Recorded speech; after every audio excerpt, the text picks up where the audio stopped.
Hey guys, thank you so much for joining me on Their Fight Story with Igdalia. We have Peter Barrett, who is currently 13 and 6. He is a professional MMA fighter. Peter, how are you doing today? Good. How are you? I'm doing great, thank you. Where are you currently training? I'm still with Sigurton. I've been with those guys. I would say like that's my day one, Mhm. and I train over at Lausanne's as well. I coach there now too, so I've fully integrated into the Lausanne family. Not only am I there as a student, but I give back and teach the kickboxing classes there on Tuesdays and Thursdays, midday. Awesome. How does that feel? It's great. There was once I got over to Lausanne's and we all got all of that bullshit out of the way from like kind of being rivals with those guys over the years. It's been like a second fight family for me. I would consider Joe a good friend. If I ever need advice, if I'm ever coming up to anything, I can always go to Joe with looking for some recommendations, whether that be in the fight game or maybe moving forward with a school or anything that comes up. I know he's a trusted guy that I can go to Mhm. if I need some help. Yeah, So you're yeah, going to.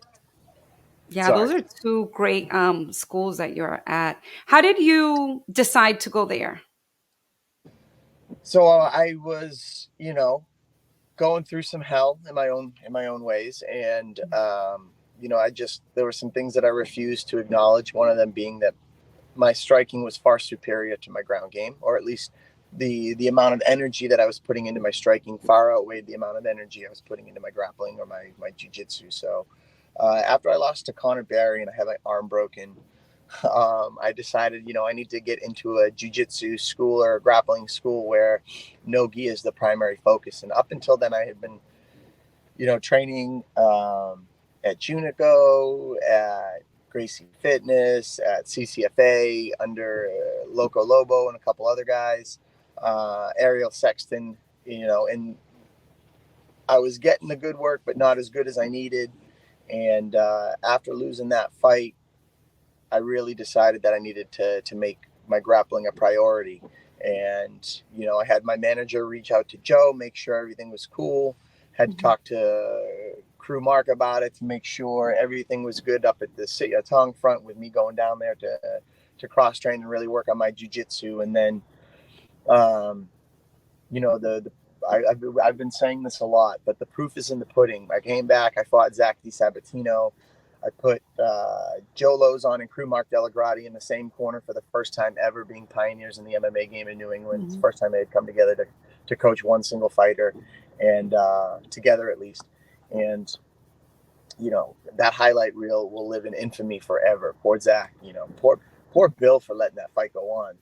I feel like that beating was more on him than it was on Zach. But yeah, I came out and rocked the house and got into the contender series and put my ass in the UFC off of that. So it's been great since I've made some those big changes in my fight camps. Yeah. Are you looking forward to being back in the cage in January?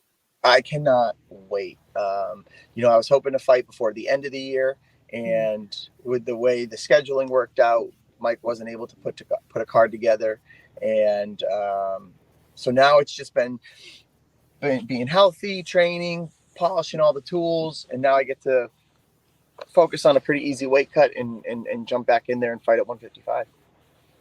That's awesome. How is this fight camp coming along?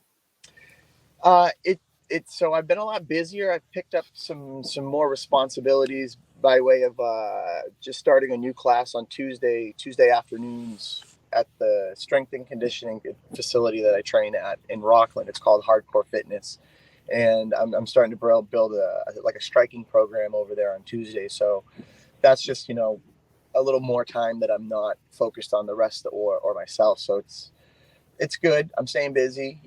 I'm moving other things forward that need to be moved forward. So, um, yeah, I'm just getting all the things done and making sure I'm getting enough rest and recovery so I can push it when it comes time to fight. Yeah, I mean, I'm hearing all this and you're nonstop. How do Yeah, you so find the I don't, balance? I work. Don't. I teach classes Monday through Thursday at 7 a.m. So I'm up at 5:30. Thursday night, Friday night, Saturday night. I work at my uncle's restaurant bar, so I'm up late doing those hours. So I try to like make up for my sleep on Friday morning. Now that I'm fighting, so I don't really sleep in on Saturdays anymore. I get to team training on Saturday mornings, so it's really like I try to find the balance between Friday and Sunday mornings to get caught up on sleep. And there's a lot of napping. Every day Yeah. I'm trying to get down for at least a half hour to an hour nap, whether that be like two small naps or one bigger nap. But Hmm. finding the sleep is always the battle. It just works out. I'm up late. I'm up late, and I'm up early, and the sleep gets pushed to the wayside, which is a pain in the butt. But you got to do what you got to do to get things done. Yeah, I'm just hearing you and I'm already exhausted. Like, how is that? Are Sunday you like, Sunday is my only day off. People look at me like, "Oh, you only work 3 days a week." I'm like, "No, I'm in the gym working, training, coaching 6 days a week, and I have Sunday to not wake up and do anything, and that's it." yeah, it's a lot. It's a lot, I commend you for doing everything and trying to do your best to find Oh, that and I happy love it. medium. I wouldn't do it any other way. Maybe if I had like $1 million in the bank and I didn't need to work and I could just train. But then you have like that Conor McGregor syndrome where you just probably get lazy and you're like, I don't fucking need this anyways. I got all the money in the world I could ever need.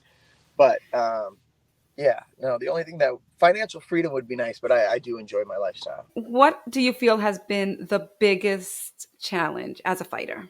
Balancing the the output and the recovery, I think is one of the biggest challenges because part of what we do is like very arrogant and self-serving, and it's like if I'm not in the gym, like your enemy is like the biggest thing that you can create in your own head. Like if I rest today and I don't get this session in because I'm hurting, like, well, he's out there fucking training, he's out there putting the time in, he's out there working on things, and I'm gonna sit at home and sleep because I feel like I'm tired.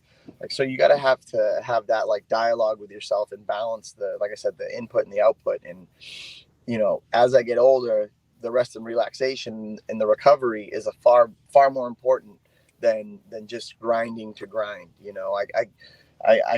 know I can grind. I know I can be a tough son of a bitch, and I know I can go 5 rounds. But Mhm. balancing that to make it maintainable and to not hurt myself. So every time I've ever gotten hurt or a skin infection or anything detrimental in a fight camp is because I'm not listening to my body, I'm not getting enough sleep, and I'm just burning the candle on both ends, and I'm just asking for something to break.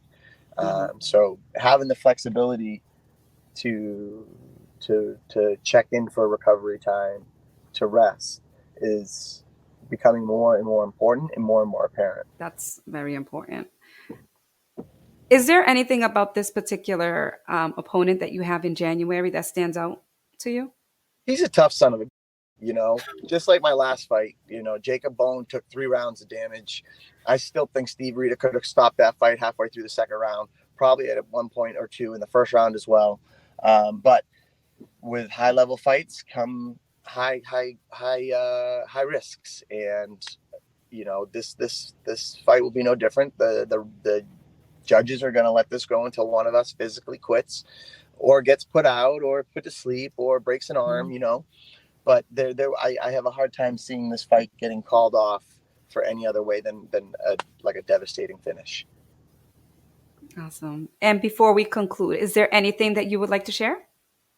Yeah, if you guys do want to come train with me, I'm over at Hardcore Fitness in Rockland on Tuesdays. I teach a 5 o'clock intro to kickboxing and striking class over at Lozon's on Tuesdays and Thursdays from 11 to 12. And if you guys want to come train with me there, please do. And if you're up in the Boston area, I teach at Sit Ya Tong Monday nights from 7 to 8, and then usually moderate the sparring from 8 to 9. So I'm everywhere. I'm all over the South Shore. I'm over by Raynham. I'm up in the city.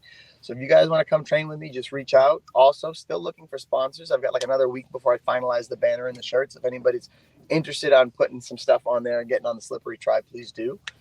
Um, but yeah, just moving forward and pushing the needle.